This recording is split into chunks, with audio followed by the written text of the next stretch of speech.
bottle at the after party and that a mastodon would be involved. So I asked him what kind of whiskey, and he said, I have no idea. So his plan worked, and I'm here tonight. Peter was telling the truth. I'm Eric Eustace. I'm a colleague and friend of Roger's. And I'm kind of blown away to see all you here tonight. It's humbling that you guys would all come out to watch me MC this book thing. It's an honor. It's an honor, and Roger, I guarantee you, is not shut up about it. Since he but he shouldn't, right? Because this is his 6th book, Creating a Flash.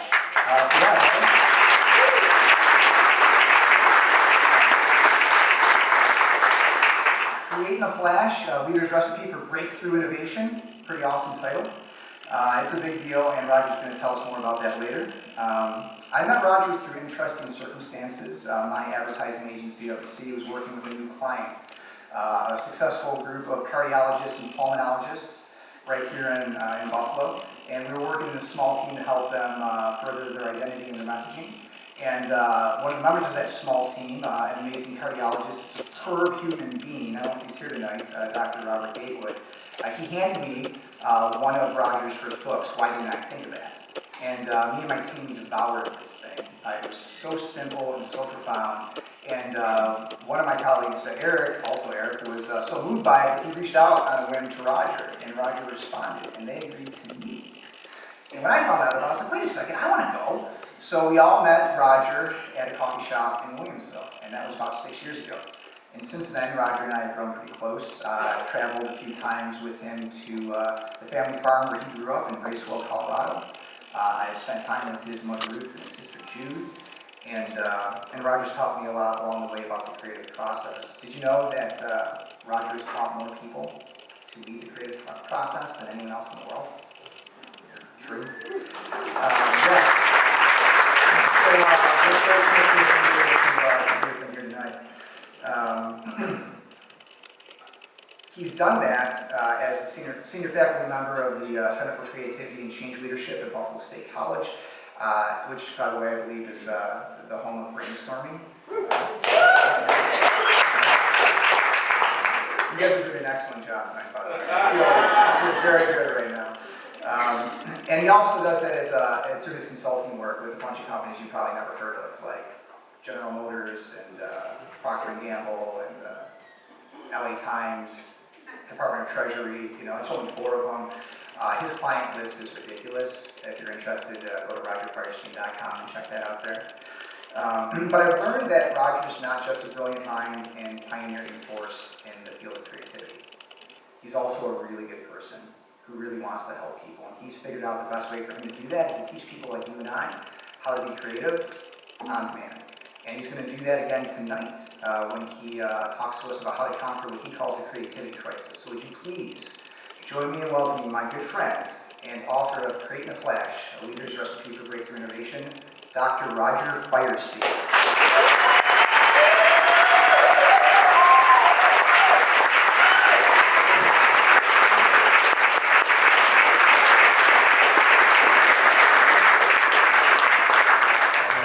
So happy to have all of you here tonight with me and to spend this time together. I'm going to make it worth your while. And as Eric said, I've had the honor of working in this field of creativity that I fell in love with when I was 21 years old. I'll tell you more about that. And I'm just really moved to have all of you here with me tonight. And we're going to have a great time after this upstairs with the Mastodon and wonderful food and beautiful music and books to sign and all that kind of stuff. But I want to talk a little bit tonight about a crisis. And this is the creativity crisis. And throughout history, creative thinking has really led innovation. You see, Gutenberg, the inventor of the printing press, didn't recruit more monks to transcribe books.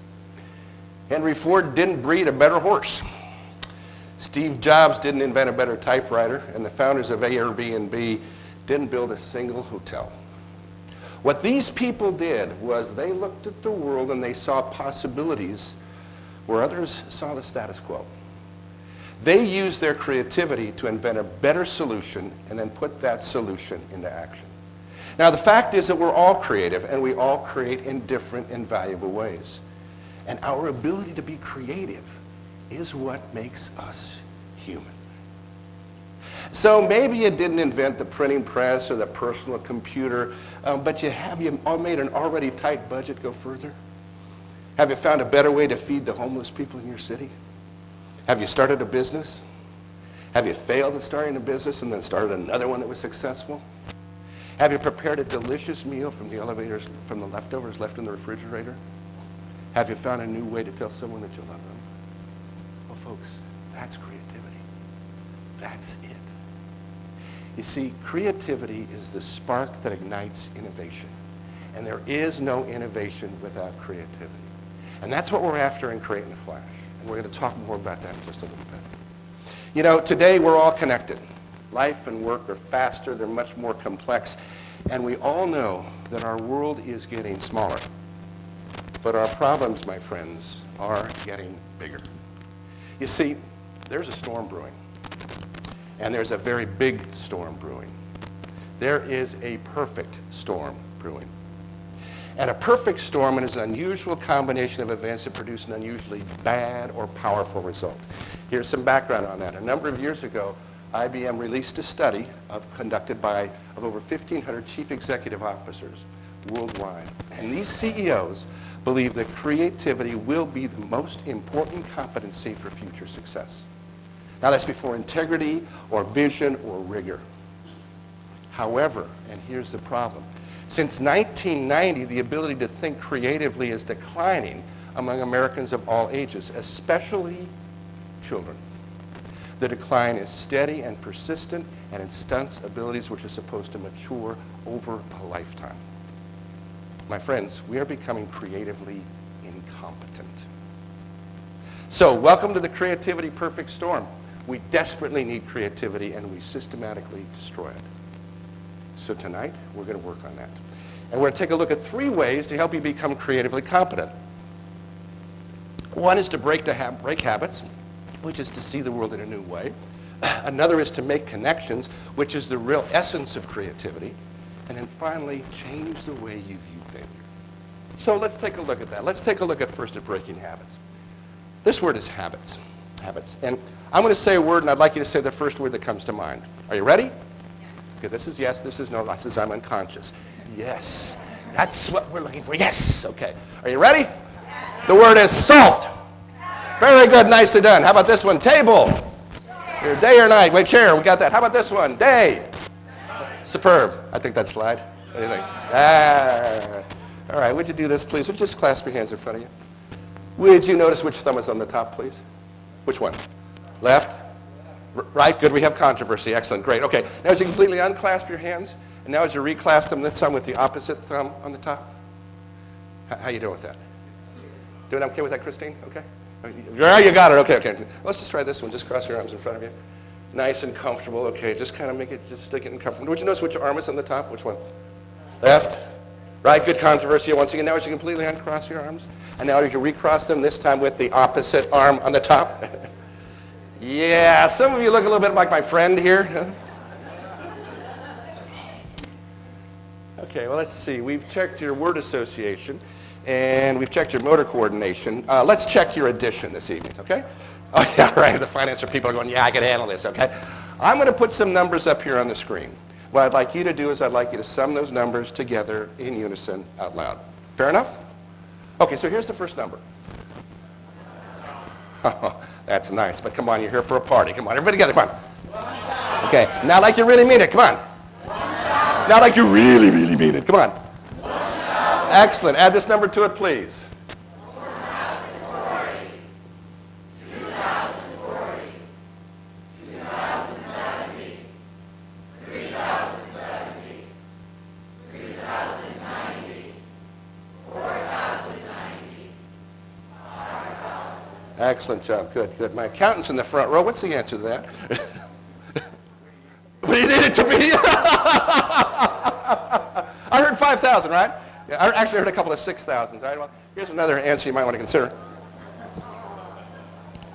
Because that is the correct solution to the problem, right? So, yeah, all right, yeah.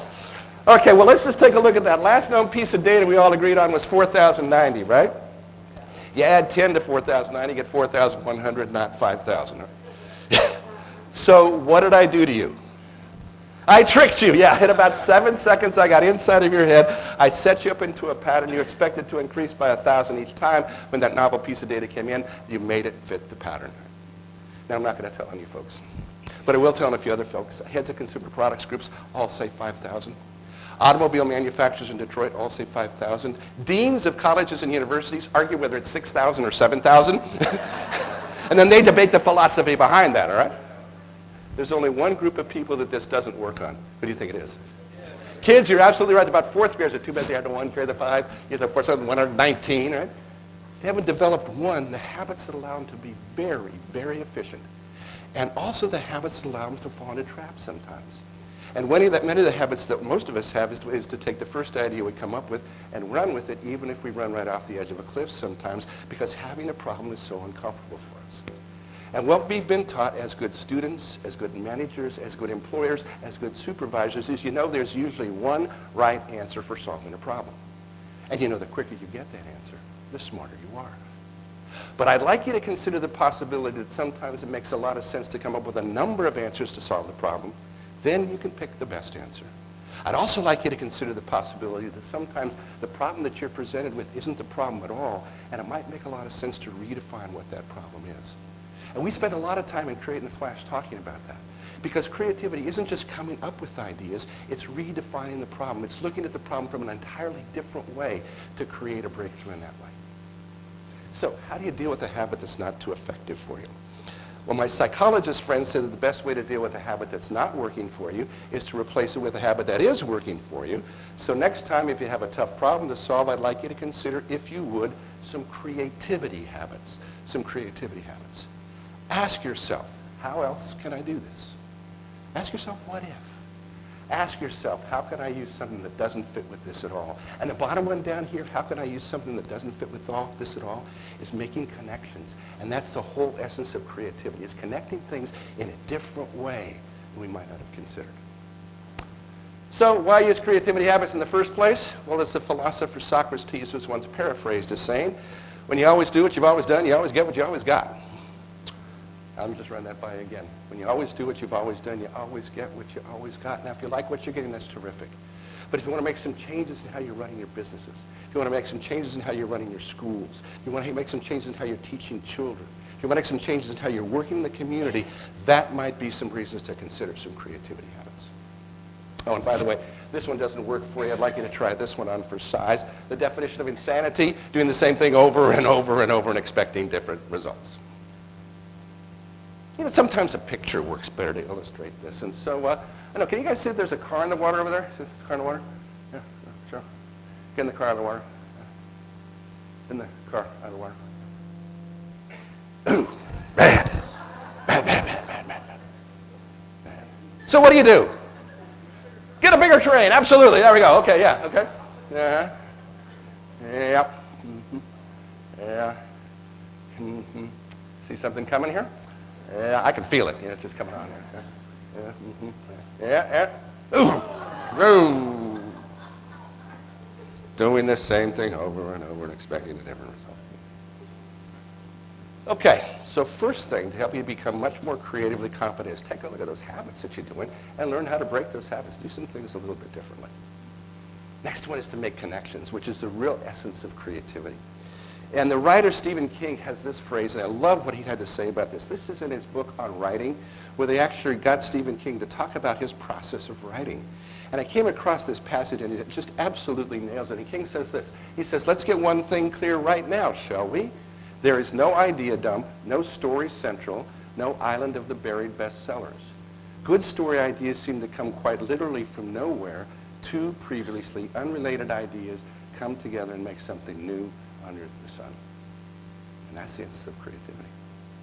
Or as our good friend Dr. Gatewood says, creative thinking is connecting different ideas in a different way than we have traditionally. Thank you, Robert. All right. So let's do that. Let's create some things. Let's create things and connect some things in some different ways. So we're going to improve a suitcase tonight. This is our big job tonight. We're going to improve a suitcase.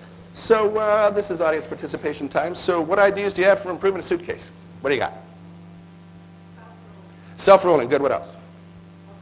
Okay, great. Good. What else? Wi-Fi. Good. What else? It flies. Good. What else? It announces itself. Good. Yeah. You know, there's a creative study inside in here. It carries you. Okay, good. So let's play around with this just a little bit. Let's supercharge this a little bit and play with this connection stuff. So what ideas do you get from improving a suitcase from an elephant? Talk to me about that. You can sit on it. It's longer. Yeah, good. What else? Tougher materials. Yeah, good. What else?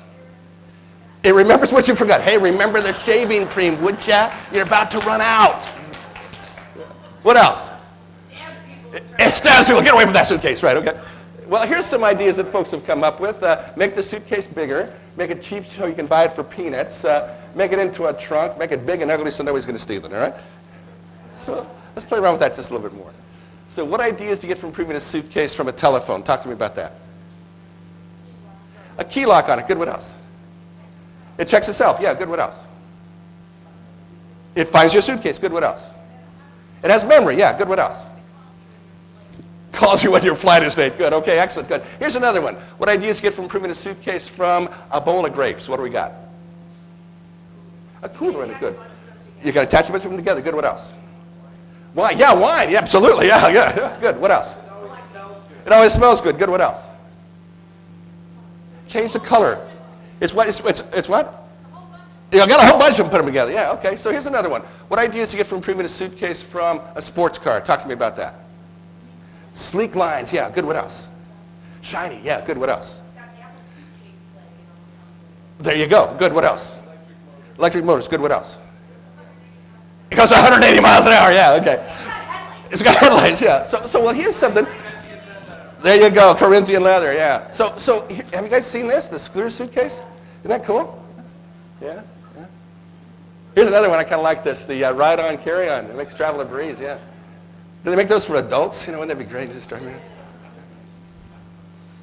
My new favorite here, the Moto Bag. There it is, 150-watt electric motor, top speed 8 miles an hour, rechargeable battery, 6-mile range, GPRS, GSM, real-time locator, USB port to charge your mobile devices. There it is, right?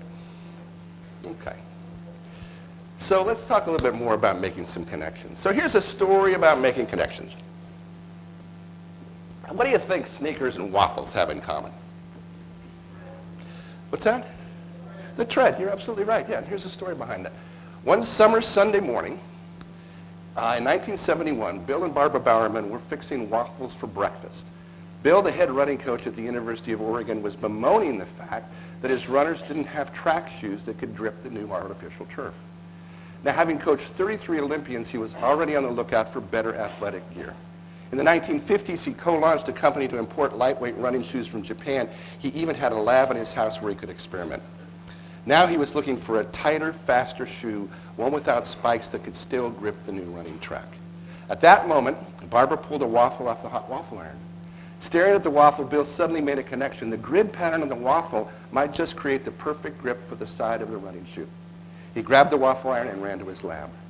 By the end of the day, he had prototyped the shoe that would earn him his first patent and launch his company to international fame, the Nike Waffle Trainer. There it is. Now, here's the deal about this, folks. Bill Bowerman had been working on this problem for months. So what if we could accelerate the creative process? What if we could make the creative process deliberate? What if we could create on demand? And the big question is, what if Barbara had been making pancakes instead of waffles? The Nike Waffle Trainer? The Nike Pancake Trainer? Yeah, okay. So here's another story about making connections, and this just happened up the road. What if you could make a product that costs $1.50 and saves your company $50,000 a week? Here's the story. It's my friends Nathan Bliss and Austin Scotchen. They used to work at the Tonawanda Forge plant just up the street. One of the things that they make in the forge plant is a ring gear. Now, a ring gear changes the direction in your power in your car. If you have a front wheel, rear-wheel drive car, you have a ring gear in your car. It takes the power from the engine, takes it out to the wheels. Now, the way you make a ring gear is you take a hot piece of metal, you put it in a die, you put about 50 tons of pressure on that. The hot piece of metal goes in that looks like a donut. Ring gear comes out on the other side. Except for a number of years ago. Problem is the ring gears were getting stuck in the dies. So the operators would put a slab of grease on the die would hold scale or residual on there, the dies would break. Now each die was costing $4,000 to $5,000 a piece. They were breaking 10 dies a week. And that's costing about $50,000 a week in broken dies. So we trained a number of people in the planning creative problem solving.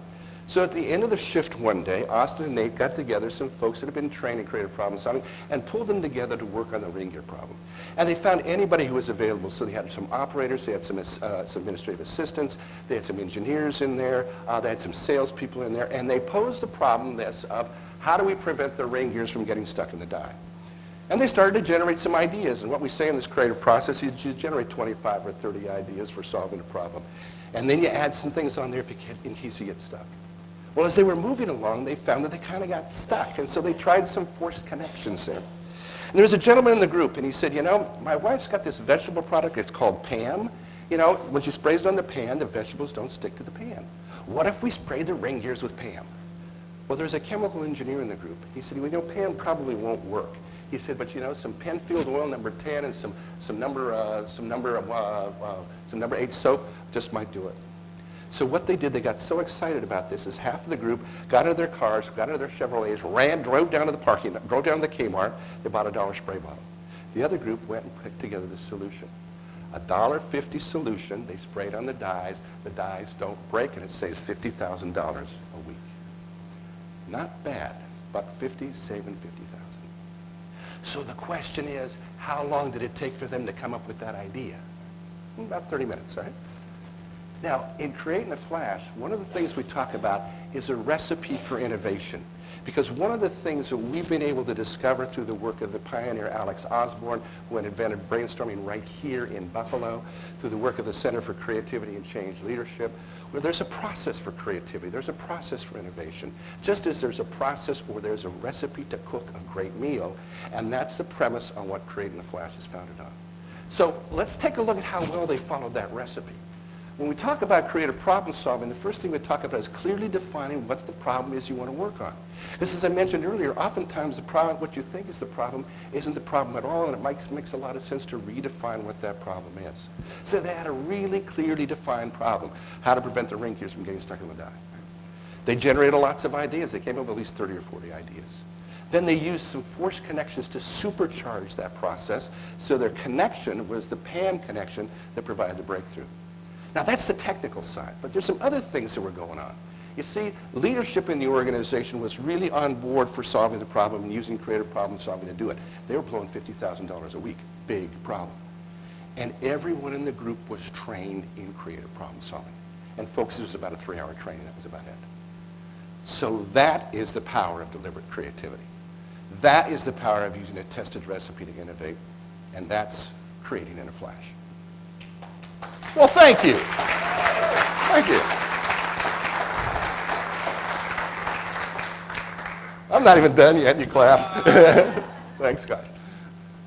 So let's finish up, okay? The last thing we want to talk is about change the way you view failure, because failure equals learning. So we're going to play a little game now. This game is called Name the Inventor. Everybody ready? Yeah. Okay, so who invented the light bulb? Edison, absolutely, okay. So, and here's what Edison had to say about failure. At this time, he tried about 700 ways to invent the light bulb, and he said, I've not failed 700 times. I've succeeded in proving that those 700 ways will not work. When I've eliminated the ways that will not work, I will find the way that will work. Yeah. By the way, it took him 700 more tries until he finally got the light bulb right. Here's another one for you. Who designed the Voyager aircraft that went around the world on 1 tank of gas? Oh, okay, I'll give you another hint. Okay, you'll get it this time. Okay, here we go. Who invented Spaceship One, the first privately funded manned flight to go into space? That wasn't Branson. No, not much. No. No. Oh, you'll get it this time. Okay, here it is. Here, final clue. This will go. The Wright brothers. Yeah. So how about this one? Who founded scaled composites? Okay. The graphite composite materials that these aircraft are made of are now the primary material used in commercial aircraft. Graphite composite materials are stronger than aluminum, weigh less than half as much as aluminum. Who is it? Okay, yeah, you got it, Burt Rutan. His name is Burt Rutan. And here's what Burt Rutan has to say about failure. Rutan says, I've got to develop 9 prototypes that go nowhere to make one that goes to production for big money. Only the place that tolerates failure gives rise to the thinking that results in success. Okay, got another one for you. Who was Wilson Greatbatch? Pacemaker. Yeah, we know that around here. When I go outside of this area, people don't know that. Yeah, but here he is, inventor of the cardiac pacemaker. And here's what Dr. Greatbatch had to say about failure. He says, "I look forward to failure as a learning experience. 9 out of 10 things that I work on fail, but the one that works pays for the other 9." Beautiful. Interestingly enough, I had the opportunity to spend some time with Dr. Greatbatch over his life, and I understand in conversations with him, I didn't find this in any literature, but his inspiration for the pacemaker was a forced connection. His inspiration for a pacemaker was a hazard flasher, the flash of the hazards. That's where he made the connection. Wild. So have you ever heard this phrase? Failure is not an option. Have you ever said failure is not an option? Failure is not an option, huh? Well, think about this. If failure is not an option, then neither is success. Because if Edison, if Rattan, if Greatbatch, if those folks would not have failed, we wouldn't have light bulbs, okay? We wouldn't have incredibly efficient aircraft, and I wouldn't have my cousin Gus. So I'd like you to change your thinking from trial and error to trial and learn. You know that phrase, trial and error? Well, it's not really that. It's trial and learn. Because whenever we do something, we create a result. It might not be the result that you anticipated, but the question is, what can you learn from that result? So from trial and error to trial and learn. So there we go, folks. 3 ways to help you to become creatively more competent. So when you leave here tonight, you can use this stuff. You can apply this stuff. You can try this in your organizations. You can try this in your families. 1, break habits, see the world in a new way. 2, make connections, which is the essence of creativity, bringing together different ideas and different concepts from an entirely different perspective, and change the way you view failure. So I guess it's this. I guess it all comes down to why. Why be creative? Because we spend our lifetime trying to get back to who we were in the first place. We remember those times when every cell in our body was so present and vibrant with life. In every moment we experienced the joy of being, the joy of creating. We were in the moment. We were free. Thank you.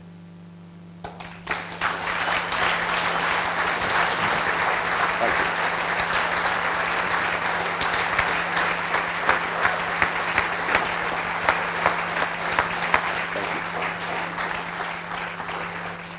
Thank you.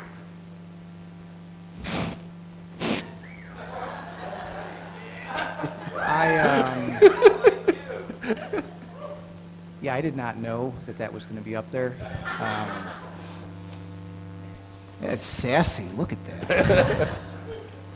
That was before I was trimming my beard. I trim it now. How excellent was that, by the way? Thank you. Can we give Thank Roger you. another Thank round you. of applause? Thank you. Thank you. I'm feeling jacked up right now. I mean, all his juice is flowing, right? I love this guy. Should we go to the party? Or should... No, not yet. Sorry, guys. That was a teaser. We're not done yet. That was pretty good, but Roger has more for us. Would you guys like to hear a little bit more? Yeah, would you? And I know you feel compelled to say that, but I feel you really believe it. You guys want to hear more? Yeah, all right. Roger, where'd you go? I heard Eric. Hey, you want to come back? Okay, sure. Thanks. Thank you. Well, so I want to talk about tonight. I want to talk about this love affair I've had with creativity for a long time. And so here's the story. And I also want to thank some people that really made Create in a Flash. And when you see it, I am so proud of this book. I have such a wonderful team that worked on with this book. So here's the story. I fell in love with creativity in 1977. I grew up on a farm in northern Colorado, as Eric mentioned. And in 1974, I enrolled at the University of Northern Colorado as a music major, and my instrument was guitar. And to pay my way through college, I taught guitar lessons. Yeah, that's me. Yeah. And I noticed when I was working with my younger students that they really got bored with their lessons. And so I thought, well, if I could get them to get more creative, maybe they'd enjoy their lessons more. So I started reading about creativity. I'd read these wonderful books, a book called Conceptual Blockbusting from a fellow out of Stanford University, a wonderful book called Experiences in Visual Thinking by a fellow named Robert McKim. and this extraordinary book called Applied Imagination by this gentleman named Alex Osborne. And I think in 1976, I kept the special orders section of the University of Colorado bookstore in business. As I was reading these books, there were two names and one place that came up consistently in the literature.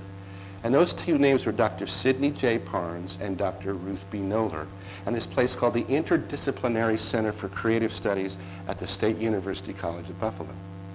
So in 1977, I went over to the Michener Library on the University of Northern Colorado campus. I got the microfiche reader out, and I found the phone number of the center. And so at the time I was living at my mom and dad's house on the farm, and I called them from the basement phone. I got the courage to call the center, and so I dialed the phone, and the secretary, Jenny, picked up the phone, and I told her about my interest in creativity, and she said, well, Dr. Parnes is here. Would you like to talk to him? Now, I'm 21 years old, okay? Yeah, I'd never talked to an author before in my life, all right? All the authors I knew were dead, all right? And here I'm going to talk to this creativity rock star, Sid Parnes, all right? And so Sid gets on the phone, and I talked to him, and he said, yeah, we've got this thing called the Creative Problem Solving Institute. And yeah, which is still going on here in Buffalo in June, and we have friends from the Creative Problem Solving Institute who are with us right there. Beth and Beth, go see them. And we just started this master's degree in creative studies, and we have a bunch of department people here from the center. Wave, everybody. Yeah. Also, we have information on the center that's going to be upstairs at the book signing. All right? And so I was all excited about this. Told me about this. And so I get off the phone with Sid, and I run up the stairs, and I say to my mom, I said, Mom, guess what? I just talked to Sid Parnes in Buffalo, New York. Do you know what she said? She said, what? You made a long-distance phone call? Calls from rural Colorado were pretty expensive back in 1977. So. And so I came out to Buffalo in 1977, went to the Creative Problem Solving Institute, and took a 3-week course. And here's my notebook from there. And when I came back to Colorado, I got off the plane, and my mom and dad said, you couldn't stop talking about creativity in Buffalo. You just were so on fire about this. And so in the fall of 1977, I graduated from the University of Northern Colorado. My sister hates me for showing that picture. And then in June of 1978, I packed up my 1973 Ford Maverick, right? That's a nicer looking one than what I had, right? And drove across the country by myself, and I was 22. And when I left, I remember telling my mom, I said, Mom, I don't know if I'm going to make any money doing this, but I sure do love it. I believe I was the 7th person to get the Master of Science degree in Creative Studies. And now with my wonderful dear colleagues here at the Center for Creativity and Change Leadership, which is our new name, watch for it, all right? It was founded in 1967. The center is the oldest and longest and largest group of people studying creativity on a continuous basis. We have a Master of Science degree in Creativity and Change Leadership. We have a certificate in Creativity and Change Leadership. We have a program for distance learners, an international program for distance learners. We have some of our distance learners here tonight. We have between 600 to 700 alumni. We're collaborating with the University of Virgin Islands on a PhD program, and now we're in the process of putting together a new doctoral program. Very exciting stuff happening at Buffalo State. I'm proud to be a part of it. So here we are 42 years later after saying to Mom, I don't know if I'm making any money in this, but I love this. I was fortunate enough to become an associate professor at the center. Done 5 books, about 40 videos. Worked with 600 organizations, taught thousands of people creative problem solving. Here's some of the books that I did. My first one was Why Didn't I Think of That Eric talked about. A little creativity fable. I collaborated with a couple of colleagues on these, which are actually textbooks for creative problem solving. And then my last book, that was like 20 years ago, was a book called Leading on the Creative Edge.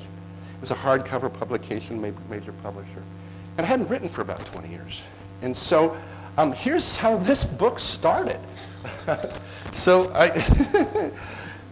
here it is. It's 9/1/18. It says, now that I've let's finish cleaning the house, purging the house, putting in new windows, replacing the driveway and landscaping the front yard, I think I'll write a book. Nothing fancy, no major revelations, simple to do. This is what I want to say after 40 years of this business.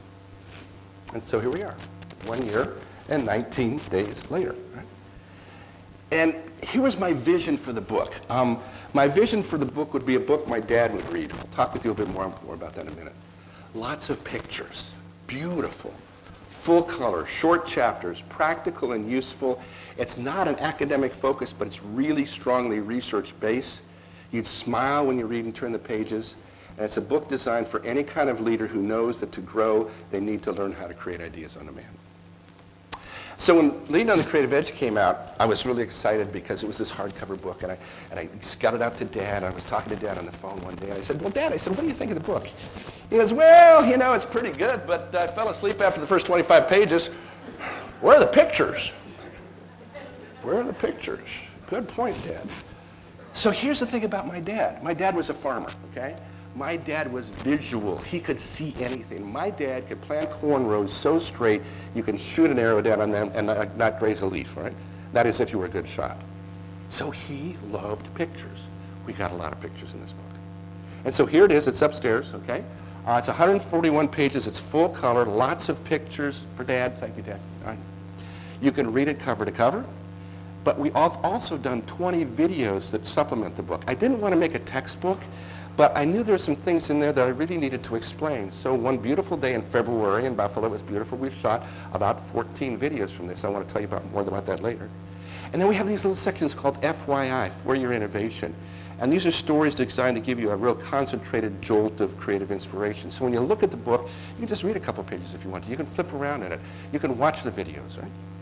And here's the back page of the book. We're using this analogy of recipes, that this is a recipe for innovation, and so these are the video cooking lessons. Cute, huh?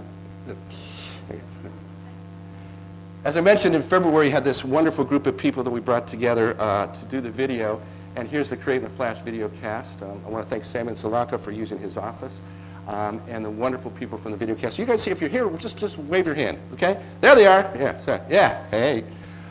And so there's a lot of people that went into this book. Many of you are here tonight. I'm not going to make you stand, okay? But when you see your name on the next page, just wave at me. And thank you for making Flash a reality. So, see your name? Wave. There we go. There we go. Yeah. Thank you. There are some pretty special people here tonight that really made this book a reality for me. And I'd like them to come forward, and I have a little gift for them. As I mentioned, there are graphics, there are PDFs that go along with this. And to understand how to put these things together and kind of take my scribblings and make sense of them, worked with a wonderful friend and graduate of our program, Cher Ravenel. Cher, I think I saw you come in. Cher, would you come on down, please? Are you there? Yeah? There she is. Come on down. Yeah. Cher? Yeah? Cher, thank you. Very good. I got something for you. Want to come up? Yeah. Thank you.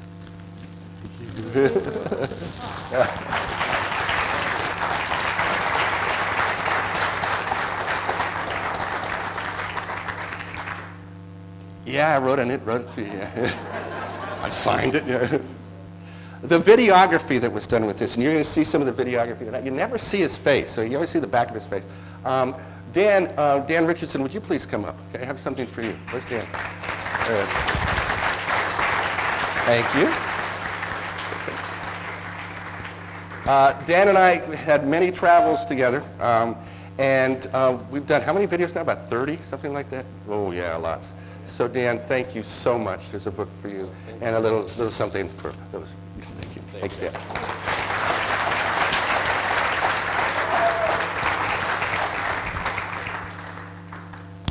So as I was putting this book together, I talked to another friend of mine who's been really instrumental in helping to, along with Eric, really position the company, position my website, get all the social media out there, and is kind of the glue to this project. And is the person I call up and yell, Sam! And so, Sam, would you please come up, please? We have something for you. When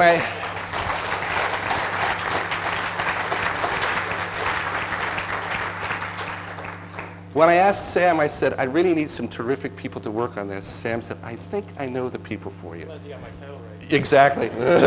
And Sam, this is just a little something for you. So you're welcome, good friend. Thank you. Thank you. Thank you. Thank you. Thank you.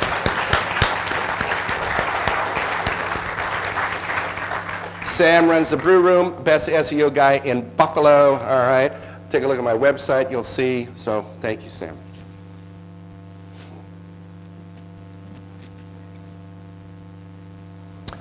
All right, YouTube. This, Heather, Cassie, would you come up?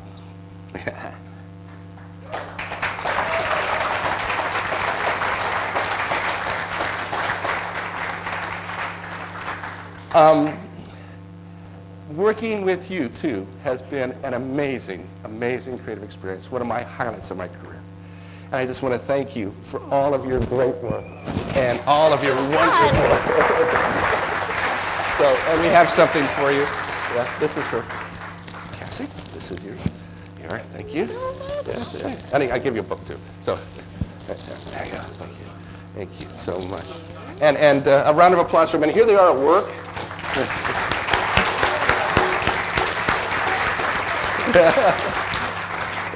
This is one of those stages where, I got to a point in the book where they said, we can make it better, we can make it better, we can make it better. It's good enough, we can make it better, we can make it good. They said, go to the next room. And so I'm actually from the next room. So thank you both, thank you, thank you. And you get to talk to them more upstairs, please. So when we started working on this book, and when you see the book, it's a 4-color book. And publishers aren't really happy publishing 4-color books because they're really expensive. And so I said, well, if I can't find a publisher to do it, we'll just start a publishing company. So we started a little publishing company called Green Tractor Publishing. And so we have the production side, but you also need the distribution side. And Dick, are you here? Dick Donovan, are you here? There he is. He's right. He's upstairs, okay? So we have a gift for Dick Donovan upstairs. Chill the Guinness, all right? So, and so Dick has done all the fulfillment and stuff for the company. And finally, from our good friends at Parallel Printing, Gary, Chuck, Chris, are you folks here? These folks put the book together as just in the last minute, and they really did a fantastic job. You'll see the quality of the work that they did on the book when you go upstairs, and so thank you. A couple other folks I'd like to thank, Peter Gayback and Michelle Braswell. Peter, do you want to come down? There's Peter, okay. Peter's going to wave, okay. We have a book for you, Michelle, here at the Buffalo Museum of Science. Diane Bretton, Rob Kubiak, why don't you come on? Diane and Rob.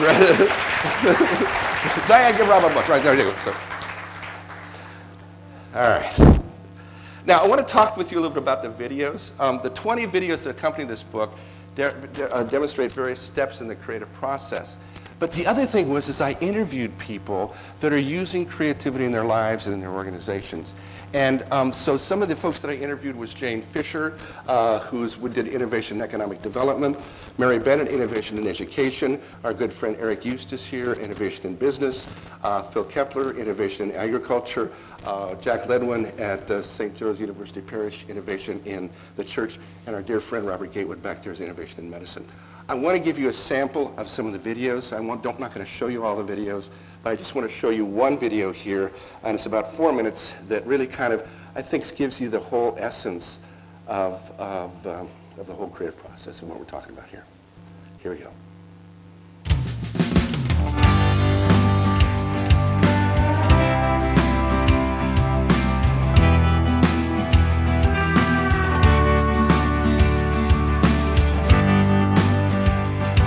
Creativity is desperately needed in agriculture.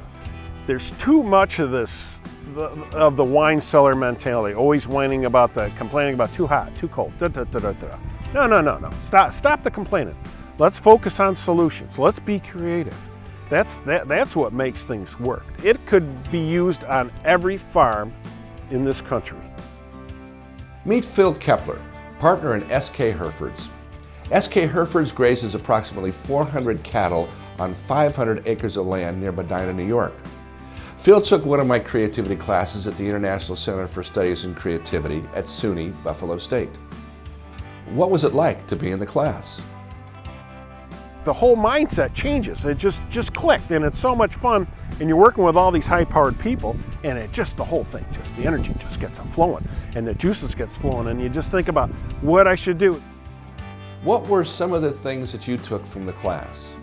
One of the things that happens on the farm is we believe in training young people. Unfortunately, they make a lot of mistakes, and you would like to say, "What were you thinking?" But instead of that, the whole creative problem solving clicks in, and you think to yourself, how can we prevent this from happening again? And so you pose that to a 17 or 18-year-old person, and they sit there and look at you. At first, they're terrified that you're gonna rip their head off, but once you pose it to them, how can we prevent this from happening again? That just they light up like a light bulb in a dark room. How do you use what you learned in the class on the farm? Well, I used to kick the dog, but now I sit there and say, how does this work? Let's sit and I go, just take a minute, shut the brain down just for a second and reboot it and think, let's creatively solve this without losing your temper, without frustration. As the sweat is dripping down your forehead, sweat is getting into your eyes are stinging. You have to think and get calm and think creatively. How can we make this work? And it's interesting how the calm comes over you and that whole negative feelings leave you and you get to focus on the job and things just start to happen. Why is creativity important for farming? First off, creativity is important in life. The creativity helps you not look at things as a problem. It's trying to find the solution, and that's the exciting thing about it. Things aren't problems anymore. It's just difficult situations, and you're trying to find the solution to that situation. What's the one main benefit that you got from taking the class? There's no such thing as one main benefit. It is something that is a philosophy change. It is something that is how you go about your daily task. In agriculture, we just don't work with one thing in a day. It would fit into every facet of that day, from fixing a piece of machinery to working with animals. And creativity gives you hope. And that is the most important thing in life, is hope. I'm Roger Firestien. Thanks for watching.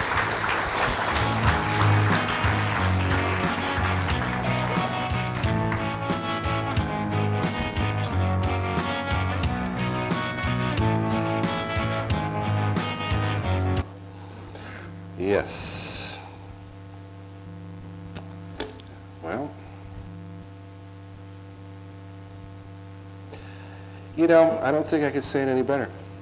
Creativity gives you hope, and that's the most important thing in life is hope. Thank you, Philip. So, if you want to meet Phil Kepler, he's right over there. Talk to him. Yeah, he's a rock star. And there's another rock star here tonight, all right? Upstairs, let's go upstairs now. Let's have a party, okay?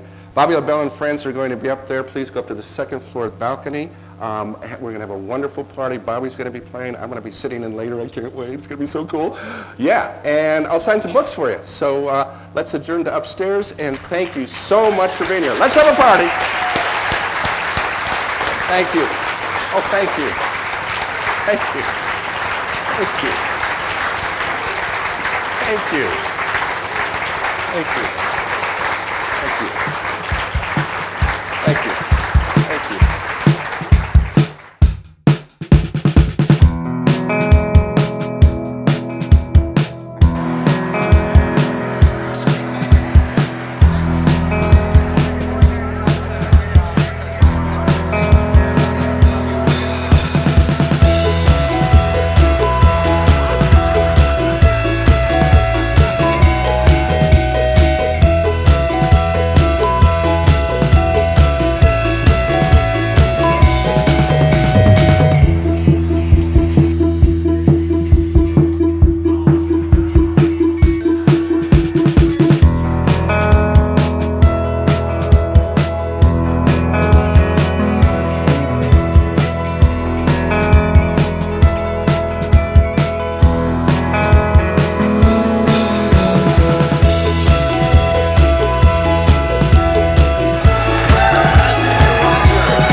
Roger, why don't you say a few words about me?